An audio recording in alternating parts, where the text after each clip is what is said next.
السلام عليكم ورحمة الله وبركاته. إن الحمد لله نحمده ونستعينه ونستغفره ونعوذ بالله من شرور أنفسنا وسيئات أعمالنا. من يهده الله فلا مضل له ومن يضلل فلا هادي له. أشهد أن لا إله إلا الله وأشهد أن محمدا عبده ورسوله. اللهم صل وسلم وبارك على نبينا محمد وعلى آله وصحبه ومن اتبع بهداه إلى يوم القيامة وبعد. Saudara-saudaraku yang saya hormati, insyaallah kita akan membahas kitab yang telah ditulis oleh Al-Ustadz Yazid bin Abdul Qadir Jawas rahimahumullah. Kitab yang berjudul Syarah Aqidah Ahli Sunnah wal Jamaah. Kitab yang terdiri lebih dari 600 halaman. Mudah-mudahan dengan kita membahas kitab ini, kita makin menjaga tauhid kita kepada Allah Subhanahu wa ta'ala, dan kita pun senantiasa mentelaah yang berkaitan dengan apa yang telah Allah Subhanahu wa ta'ala turunkan kepada nabinya, sehingga kita makin mengagungkan Allah Subhanahu wa ta'ala. Kitab ini, hadirin wal hadirat, membahas tentang tauhid, tentang akidah ahli sunnah wal jamaah, dan akan saya bacakan sedikit demi sedikit apa yang dicantumkan oleh Al-Ustadz Yazid bin Abdul Qadir Jawas rahimahullah. Dan beliau ini termasuk penulis yang sangat produktif sekali.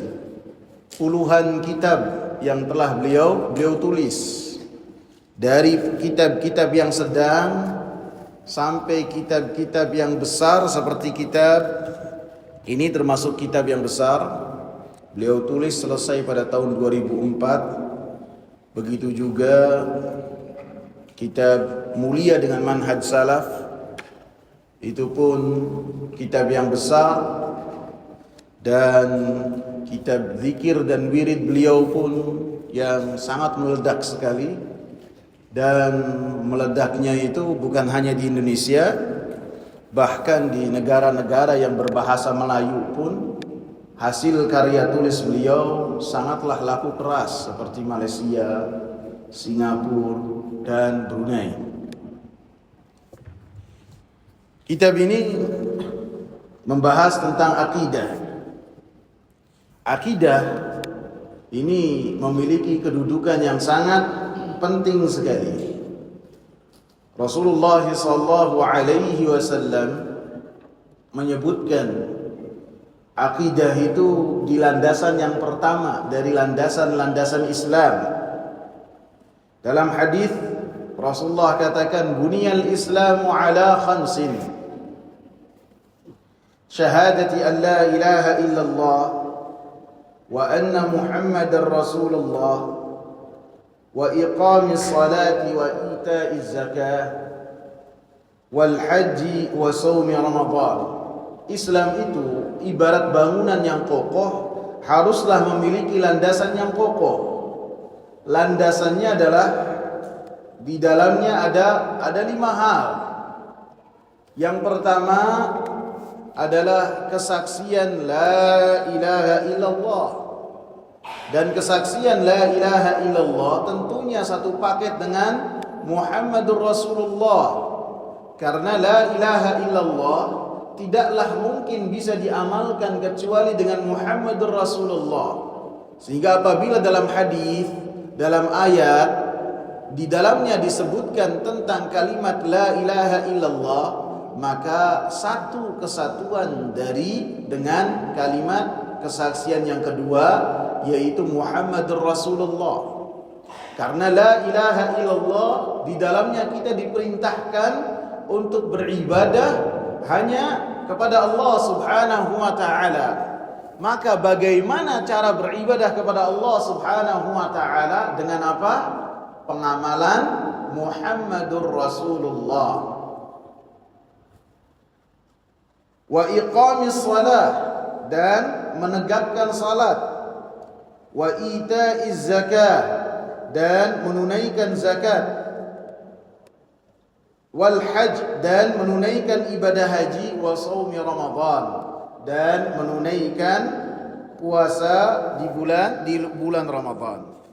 Rasulullah sallallahu alaihi wasallam menjadikan dasar yang paling dasar dari pondasi ini adalah kesaksian la ilaha illallah wa Muhammadur Rasulullah, menunjukkan bahwasanya perkara tauhid adalah perkara yang besar. Sehingga dakwahnya Rasulullah sallallahu alaihi wasallam pun, beliau dari awal beliau berdakwah sampai beliau di akhir dakwah beliau, maka senantiasa membahas tentang tauhid.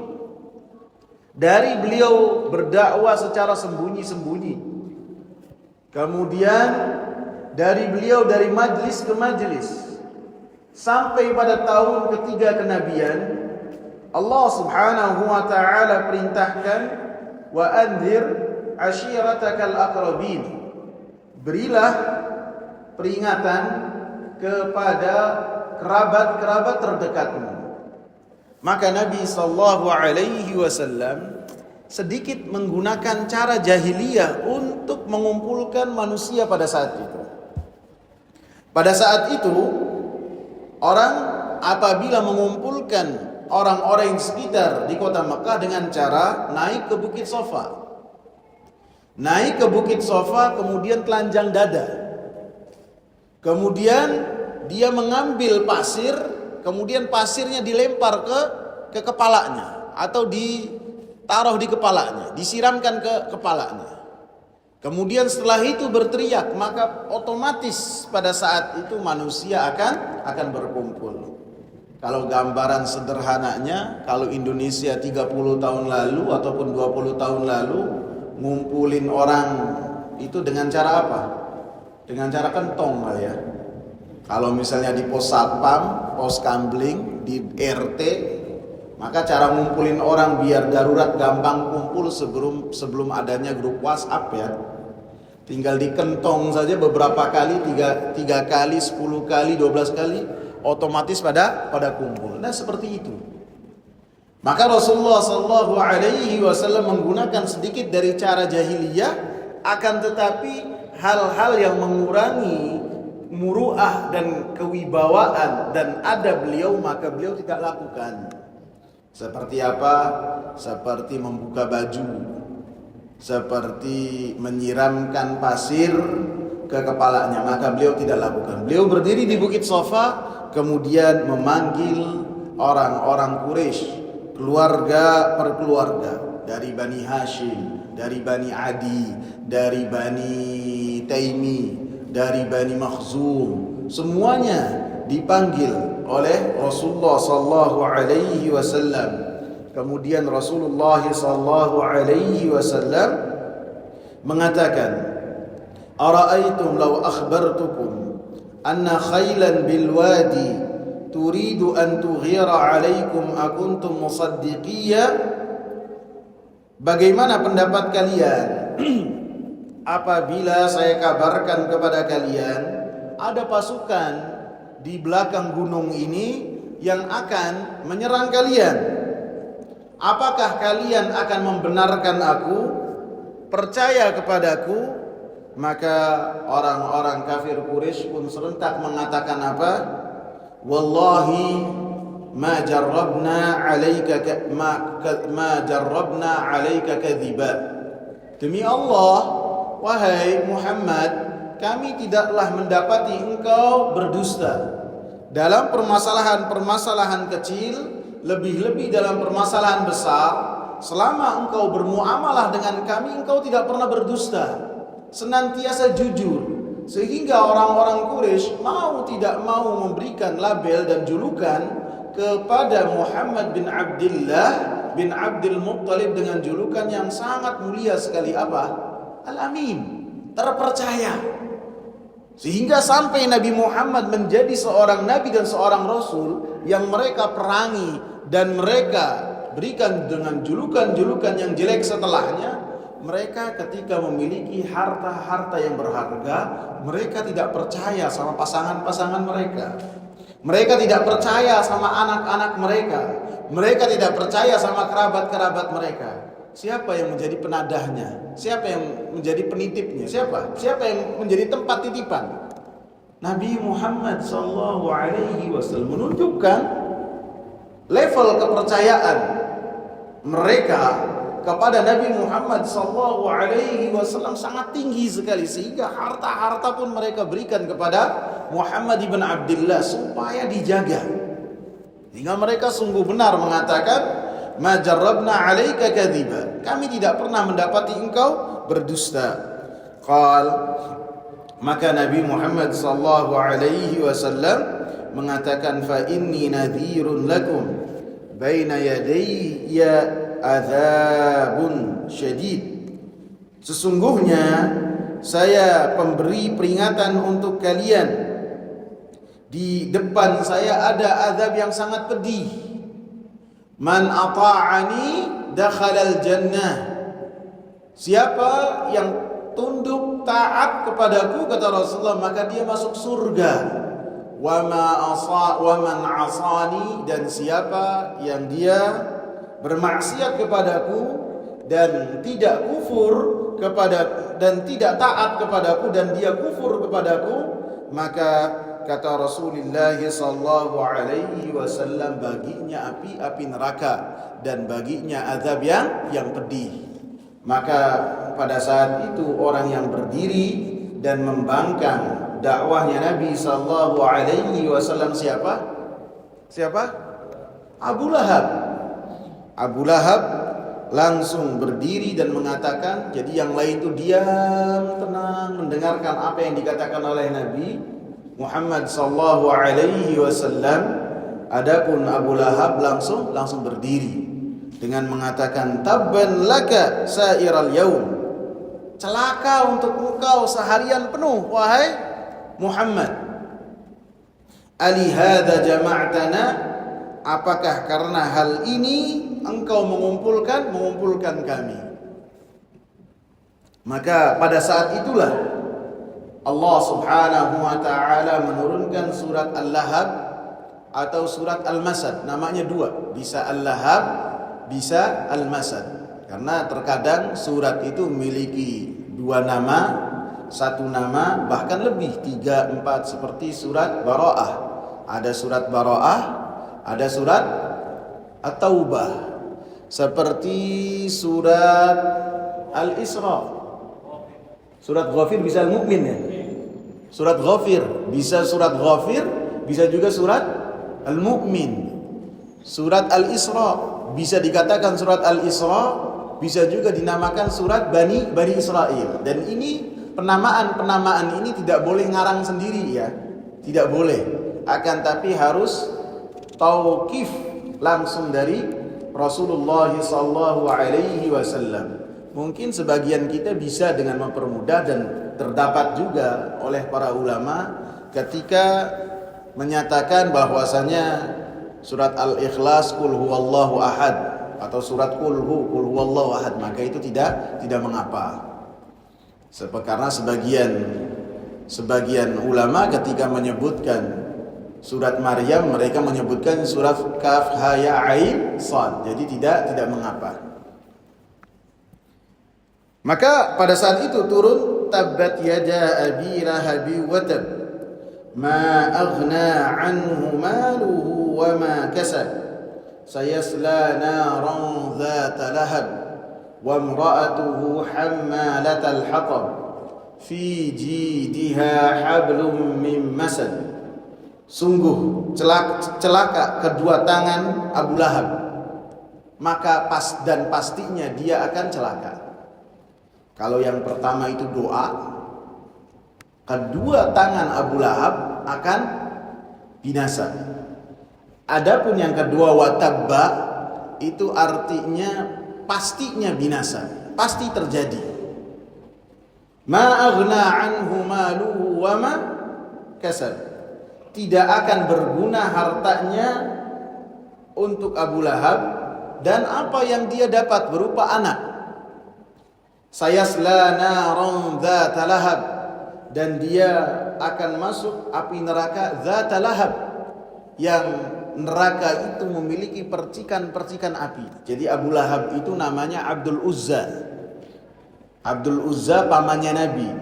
Dia itu dijuluki Abu Lahab karena saking gantengnya, saking tampannya, karena dia itu orangnya putih dan dia itu wajah putihnya ada kemerah-merahannya, sehingga dijuluki Abu Lahab, orang yang tampan putih, saking putihnya kemerah-merahan. Dan kemerah-merahan ini dari api. Sayasla naran dzata lahab, kata Allah, maka dia akan mendapatkan bagian dari namanya, akan diazab masuk ke dalam api neraka, yang api nerakanya itu ada lahabnya juga. Wa imra'atuhu hammalatal hatab, dan istrinya yang senantiasa membawa kayu bakar. Bisa jadi benar-benar membawa kayu bakar yang mengganggu jalannya Nabi sallallahu alaihi wasallam, dan bisa jadi juga dia ini makna dari hammalatal hatab, menghasut orang lain untuk membenci Nabi Muhammad sallallahu alaihi wasallam. Padahal Nabi Muhammad ini untuk satu pasang ini, Abu Lahab dan istrinya, yang pertama untuk Abu Lahab ini Muhammad ponakannya. Yang kedua, Muhammad ini besan. Kedua putrinya Nabi sallallahu alaihi wasallam dinikahi oleh kedua anaknya Abu Lahab. Ini udah mulai bicara lagi nih ibu-ibu. Dengarkan ibu-ibu. Maka dalam surat ini istitrat sedikit, melebar sedikit. Dalam surat ini ada tanda dan mukjizat Nabi Muhammad sallallahu alaihi wasallam. Apa tahu mukjizatnya? Ibu-ibu, dalam surat Al-Lahab dan surat Al-Masad ini ada mukjizatnya. Antum biar kalau baca Al-Quran makin merenung, termasuk membaca surat ini. Ada mukjizat yang luar biasa. Sehingga Al-Imam Ibn Katsir rahimahullah ketika membahas surat ini mengatakan, surat ini menunjukkan bahwasanya Nabi sallallahu alaihi wasallam diutus langsung oleh Allah Subhanahu wa taala. Bentuk mukjizat dari surat ini pada kalamullah, tapi penitik beratan dari surat ini bahwasanya Abu Lahab dengan sekali pembangkangan kepada Rasulullah sallallahu alaihi wasallam langsung divonis oleh Allah Subhanahu wa taala bahwasanya dia penghuni api neraka. Penghuni api neraka. Artinya dalam surat ini, engkau wahai Abu Lahab, engkau wahai istri Abu Lahab, kedua-duanya kalian akan masuk api neraka dan mati di atas kekufuran. Surat ini saya sebutkan turun pada 3 kenabian, ketika Nabi mulai terang-terangan berdakwah.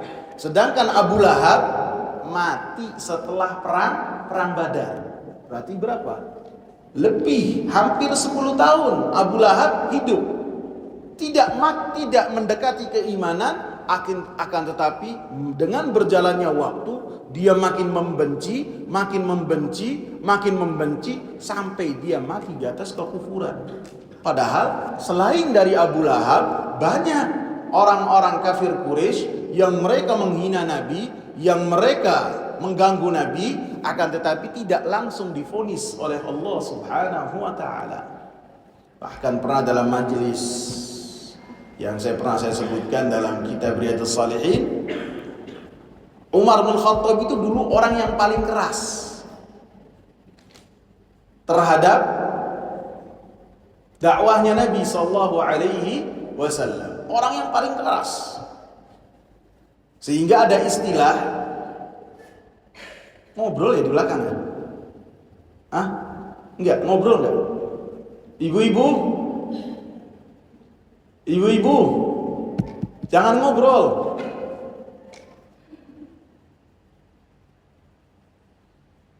Umar bin Khattab sampai dijuluki oleh sebagian para sahabat yang telah masuk Islam, Umar ini tidak akan masuk Islam sampai keledainya bapaknya masuk Islam. Saking apa? Saking kerasnya kepada para sahabat. Bahkan termasuk eksekutor untuk menyiksa sahabat-sahabat lemah. Ini Umar bin Khattab. Umar bin Khattab dan Abu Jahal sangat keras sekali. Akan tapi Nabi mendoakan supaya Umar itu masuk Islam, sehingga kemudian Allah Subhanahu wa taala memberikan kemuliaan kepada Umar bin Khattab dengan masuk Islam, dan Allah pun memberikan kepada para sahabat kemuliaan dengan Islamnya Umar ibn Khattab. Abu Sufyan pernah membawa pasukan besar dalam perang Khandaq, tidak divonis akan mati kafir. Kemudian Amr bin al-As, Khalid bin Walid, tokoh intelektual, ketika menjadikan para sahabat itu merasakan getir kekalahan dalam perang Uhud. Ini tokoh intelektual. Jadi ketika diserang oleh kaum muslimin, kalau kita ungkapkan sebagai babak pertama dalam peperangan perang Uhud, kaum musyrikin sudah kocar-kacir, sudah lari tunggang langgang. Akan tetapi Khalid bin Walid begitu melihat bukit pemanah itu sudah mulai kosong, yang tadinya ada 50 pemanah tinggal 10, maka Khalid bin Walid langsung memutari gunung Uhud, menyerang para sahabat dari belakang. Disikat habis sehingga para sahabat itu terkaget-kaget, sebagian dari mereka lari dari peperangan. Apakah Rasulullah vonis kafir? Tidak. Apakah Allah langsung mengatakan kafir? Tidak. Beda dengan Abu Lahab.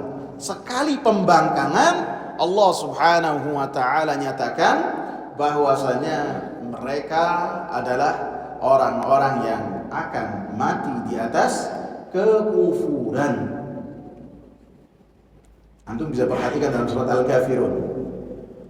Surat Al-Kafirun, orang-orang kafir memberikan penawaran kepada Nabi.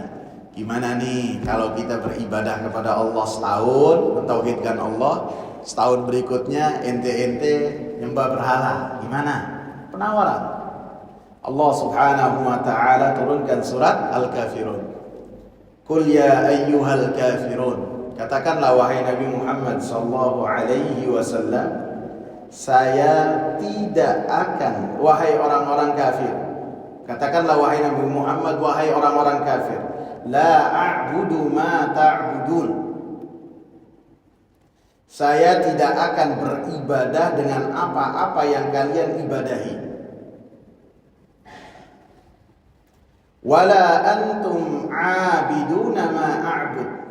Dan kalian tidak beribadah terhadap apa yang saya sembah. Beda antara yang pertama dengan yang ayat yang kedua dengan ayat yang ketiga. Ayat yang kedua menggunakan jumlah ismiyah, jumlah fi'liyah, yang menggunakan fi'il.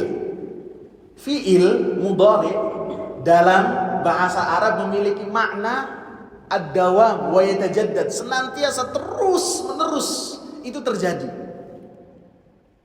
Adapun yang berkaitan dengan orang-orang kafir, wala antum abiduna ma a'bud, kalian tidaklah beribadah kepadaku, kalian tidaklah beribadah dengan apa yang saya sembah, dengan menggunakan jumlah ismiyah. Ada yang belajar bahasa Arab, mana fi'liyah, mana ismiyah. Kalau ismiyah itu artinya yang sekarang saja kalian tidak akan beribadah kepada apa yang saya sembah. Adapun yang berkaitan dengan Nabi dan para sahabat, Allah memerintahkan kepada nabinya untuk mengatakan la a'bud, saya tidak akan beribadah dengan apa yang kalian sembah, baik sekarang ataupun nanti sampai kematian menjemput saya. Adapun ketika menggunakan jumlah ismiyah, artinya kalian sekarang tidak akan menyembah apa yang saya sembah. Adapun dalam waktu yang lain, bisa jadi Allah Subhanahu wa ta'ala akan memberikan hidayah kepada kalian. Paham gak bedanya? Paham? Akhwat paham beda dari ayat yang kedua sama ayat yang ketiga? Kalau ayat yang kedua dari dalam surat Al-Kafirun, artinya itu selama-lamanya Nabi dan para sahabat tidak akan menyembah apa yang kalian sembah. Adapun ayat yang ketiga, wala antum abidun, menggunakan jumlah ismiyah, artinya kalian sekarang tidak akan beribadah kepada apa yang saya sembah. Adapun dalam waktu yang lain, entah itu seminggu lagi, entah itu esok hari, atau entah itu kapan, tergantung apa yang dikehendaki oleh Allah Subhanahu wa ta'ala, kalian akan beribadah terhadap apa yang saya sembah. Jadi alhasil Nabi sallallahu alaihi wasallam Nabi sallallahu alaihi wasallam memulai dakwahnya dengan tauhid. Menyeru supaya orang-orang Quraisy mereka beribadah hanya kepada Allah Subhanahu wa taala. Dan Nabi sallallahu alaihi wasallam mengakhiri dakwahnya dengan tauhid. Nabi sallallahu alaihi wasallam di akhir hayatnya, 5 hari sebelum wafat, maka Nabi sallallahu alaihi wasallam dijenguk oleh Ummu Habibah sama Ummu Salamah. Ummu Habibah dan Ummu Salamah ini pernah hijrah ke Habasyah. Mereka minta suaka ke Raja Najasyi, yang mana Raja Najasyi ini adalah orang Nasrani yang dia raja yang sangat adil. Kemudian Raja Najasyi ini yang bernama Ashamah kemudian beriman terhadap apa yang dibawa oleh Rasulullah sallallahu alaihi wasallam, sehingga ketika wafat dan tidak ada orang yang menyalati Ashamah Raja Najasyi ini, Nabi sallallahu alaihi wasallam salat gaib untuk Raja Najasyi. Dan ini salat gaib yang 1 kali saja yang pernah dilakukan oleh Nabi sallallahu alaihi wasallam. Kemudian ketika Nabi sallallahu alaihi wasallam dalam keadaan kepayahan di rumah Aisyah, karena Nabi di akhir hayatnya minta dirawat di rumahnya Aisyah radhiyallahu anha. Maka Ummu Habibah dan Ummu Salamah ketika berada di dekat Nabi menceritakan tentang gereja-gereja besar yang mereka lihat di Habasyah, Ethiopia sekarang. Habasyah menjadi negara maju sekali sekarang. Maka keduanya menyebut tentang patung-patung yang mereka lihat di Habasyah. Maka Nabi sallallahu alaihi wasallam langsung mengangkat kepalanya. Padahal waktu itu Nabi sallallahu alaihi wasallam dalam keadaan kepayahan. Maka Nabi sallallahu alaihi wasallam, ulaika idza mata fihim ar-rajulu salihu banaw ala qabrihi masjidan ulaika syirarul khalqi indallah.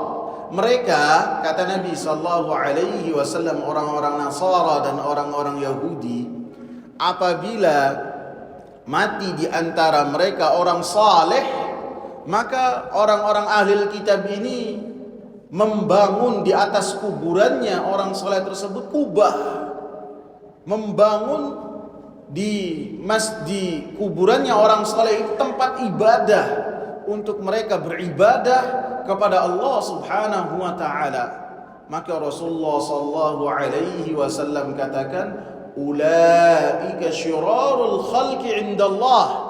Maka orang-orang yang seperti itu adalah manusia ataupun makhluk yang paling jelek di sisi Allah Subhanahu wa taala, yang menjadikan kubur sebagai tempat ibadah kepada Allah Subhanahu wa taala. Kemudian Rasulullah sallallahu alaihi wasallam pada saat itu juga mengatakan, la'anallahu al-yahuda wan nasara ittakhadhu qubur anbiya'ihim masajida. Allah Subhanahu wa taala melaknat orang-orang Yahudi dan orang-orang Nasara. Ittakhadhu qubur anbiya'ihim masajid. Mereka adalah orang-orang yang menjadikan kubur nabi mereka sebagai masjid. Di sini Rasulullah sebutkan Yahudi dan Nasara, mereka mendapatkan laknat dari Allah. Sebab mereka mendapatkan laknat dari Allah Subhanahu wa taala adalah mereka menjadikan kubur nabi mereka sebagai masjid. Dijelaskan oleh Rasulullah sallallahu alaihi wasallam sebab orang-orang Yahudi, orang-orang Nasara mendapatkan laknat supaya umatnya Nabi Muhammad sallallahu alaihi wasallam menjauh dari sebab-sebab yang dengannya seseorang mendapatkan laknat dari Allah, seperti yang didapati oleh orang-orang Yahudi dan Nasara. Menjadikan kubur sebagai masjid, bisa yang artinya ada ada kubur kemudian dibangunkan masjid, bisa demikian. Bisa juga artinya ada masjid kemudian dikubur di dalamnya orang soleh, bisa. Ataupun orang yang tidak soleh. Saya dapati ada pemabuk di kuburnya di masjid, ada, saya dapati itu. Ada orang yang matinya lagi mabuk, lagi gaple, kemudian dikubur di masjid. Kemudian ada orang-orang yang datang minta-minta ke kubur orang tersebut. Kalau orang soleh masih mending, ya ini orang mabuk. Dan ada lagi yang minta-minta ke kubur orang yang membenci agama Allah, yang kufur kepada Allah dan senantiasa menjelek-jelekkan syariat Allah. Ketika mati, kuburnya itu senantiasa dijadikan tempat untuk minta-minta. Nas'alallahal afiyah. Kalau zaman dulu orang soleh, kalau sekarang sampai orang-orang yang suka dan gemar mencela agama, kuburnya dijadikan tempat minta.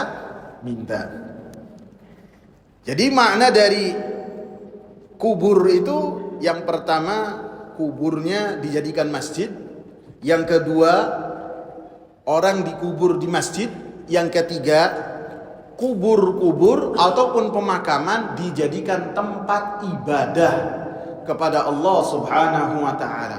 Baik itu sholat, baik itu ngaji, baik itu berdoa, baik itu tilawatul Quran, baik itu zikir, maka perbuatan seperti itu termasuk menjadikan kubur sebagai masjid. Apabila kubur para nabi saja ketika dijadikan seperti itu yang datang laknat Allah bukan rahmat, ya, apalagi kuburnya selain nabi. Kalau nabi kan pasti soleh, pasti dijaga oleh Allah. Kalau selain nabi bisa jadi di mata orang adalah orang soleh, akan tetapi di mata Allah Subhanahu wa taala bisa jadi afjarul fujjar, orang yang paling pandir, orang yang paling terang-terangan melakukan kemaksiatan kepada Allah Subhanahu wa taala, karena yang tahu hati kita itu cuma Allah Subhanahu wa taala. Sehingga dari dua riwayat ini menjelaskan bahwasanya perhatian Nabi sallallahu alaihi wasallam kepada tauhid sangatlah besar. Dakwahnya diawali dengan tauhid, dan selama 10 tahun pertama fokus hanya kepada tauhid. Baru tahun 10 atau setelahnya tahun 11 Nabi sallallahu alaihi wasallam diisrakan dan dimi'rajkan oleh Allah, baru menerima syariat salat.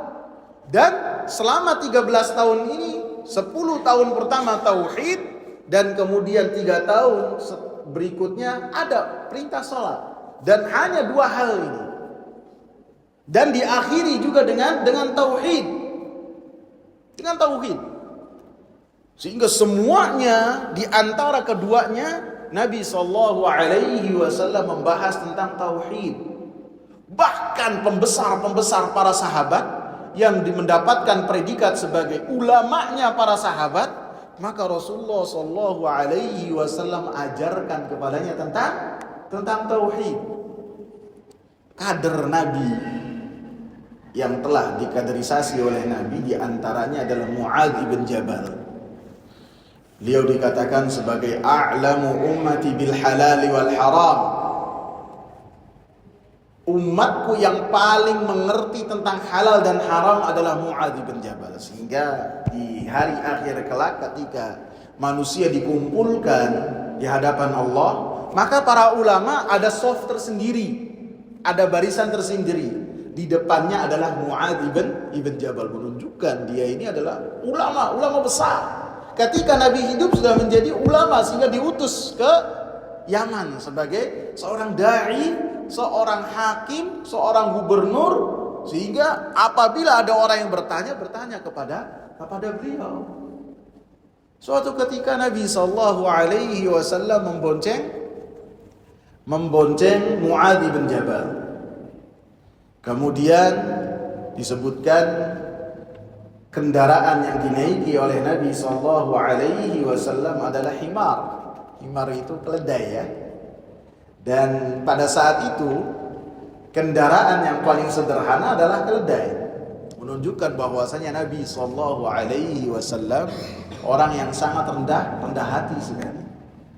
Pemimpin pada saat itu, manusia yang paling baik pada saat itu, kemudian manusia pilihan Allah, kekasih Allah, naik kendaraannya apa? Keledai. Bukan hanya keledai, akan tapi boncengi salah seorang sahabat. Dan sahabatnya masih muda sekali, karena Mu'adz bin Jabal ini wafat usia 38 atau 36 tahun pada tahun 18 Hijriah dalam tragedi wabah taun di Amwas, wabah apa namanya? Taun, paham ya? Wabah taun yang ada di Amwas. Beliau termasuk yang wafat. Maka pada saat itu Nabi SAW berkata, "Ya Mu'adz bin Jabal." Kata Mu'adz, "Labbaik wa sa'dik ya Rasulullah." Ya, labbaik wa sa'dik itu lebih tinggi daripada ya. Labbaik itu bahasa yang menunjukkan dia mengatakan, "Ya, saya siap dan mendengar apa yang kau katakan. Saya datang dan siap. Hati dan telinga saya mendengar apa yang akan kau katakan." Mungkin kalau bahasa Indramayunya nun kali ya. Nah, nun ya kan. Kalau iya saja iya sih benar, tapi kalau nun itu lebih sopan. Makanya ketika orang haji itu atau umrah mengucapkan labbaik Allahumma labbaik, ini saya tunduk nih kepada Engkau ya Allah, saya datang. Saya taat kepada Engkau menggunakan lafaz labbaik. Labbaik wa sa'dik ya Rasulullah. Kemudian Rasulullah ulang lagi, "Ya Mu'adz bin Jabal." Beliau pun mengulang jawabannya, "Labbaik wa sa'dik." "Ya Mu'adz bin Jabal, labbaik wa sa'dik ya Rasulullah. Atadri ma haqqullahi 'alal 'ibadi wa ma haqqul 'ibadi 'ala Allah?" Wahai Mu'adz, apakah engkau mengetahui apa hak Allah Subhanahu wa taala atas hamba-hambanya dan apa hak hamba atas Allah Subhanahu wa taala? Ini harus kita ketahui ini hadis ini, supaya saya yang sebagai pembicara dan antum-antum yang menjadi pendengar tidak meremehkan pembahasan tauhid.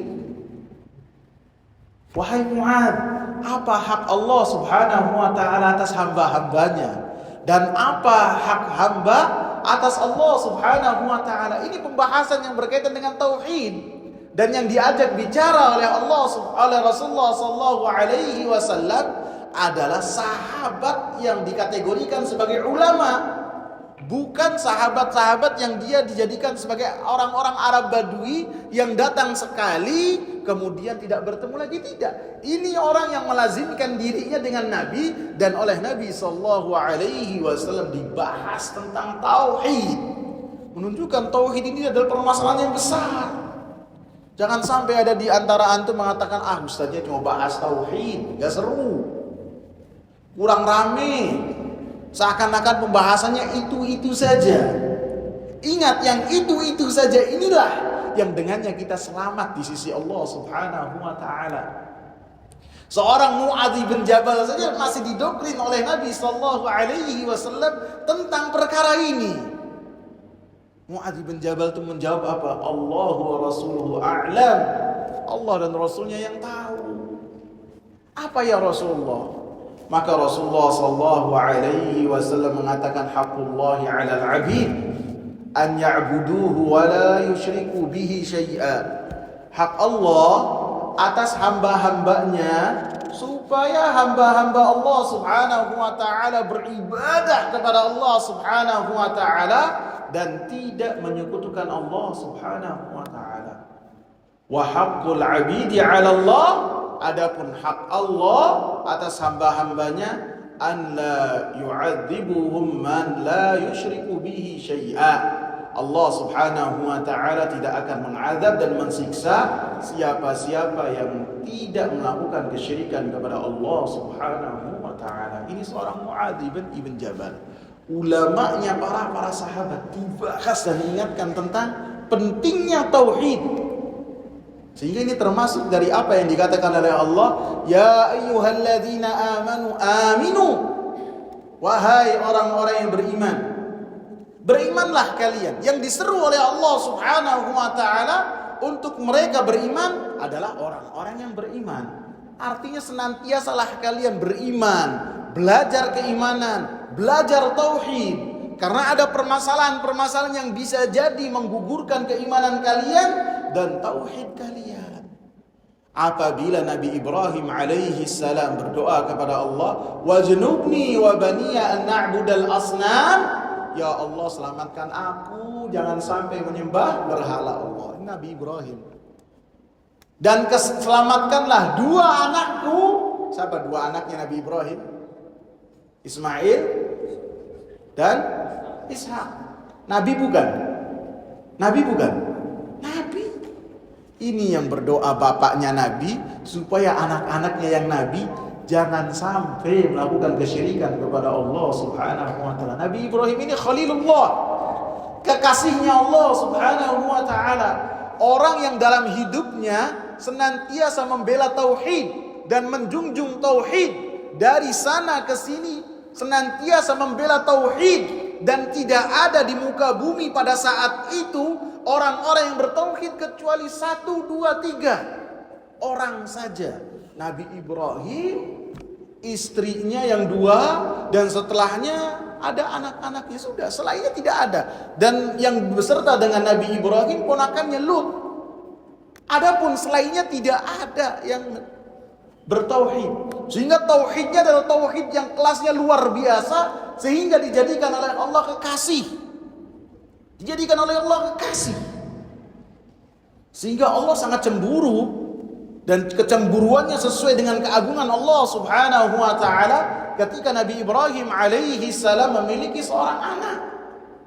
Diuji Nabi Ibrahim.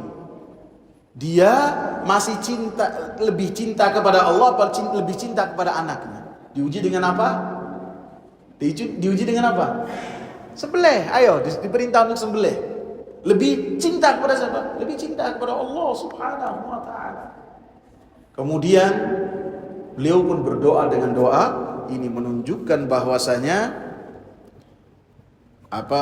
perkara tauhid ini adalah perkara yang besar, sehingga Al-Imam Ibrahim At-Taimi mengatakan, man ya'manul bala ba'da khalilihi, siapa yang akan selamat dari musibah berupa kesyirikan kepada Allah Subhanahu wa taala apabila seorang Nabi Ibrahim berdoa dengan doa ini. Sehingga Imam Ibn Katsir mengatakan sudah seharusnya bagi orang yang beriman berdoa kepada Allah, wajnubni wa baniya an na'budal asnam. Wallahu taala a'lam. Insyaallah kalau ada kesempatan lagi kita akan melanjutkan kitab ini sedikit demi sedikit. Saya belum masuk ke perkataan Ustaz Yazid, belum. Masih membahas tentang pengantar penerbit ya. Sama. Masih pengantar penerbit. Insyaallah kita baca sedikit demi sedikit apa yang ditulis oleh Ustaz Yazid, mudah-mudahan menjadi keberkahan waktu untuk kita. Wallahu taala alam. Subhanakallahumma bihamdika asyhadu an la ilaha illa anta astaghfiruka wa atubu ilaik. Assalamu alaikum warahmatullahi wabarakatuh.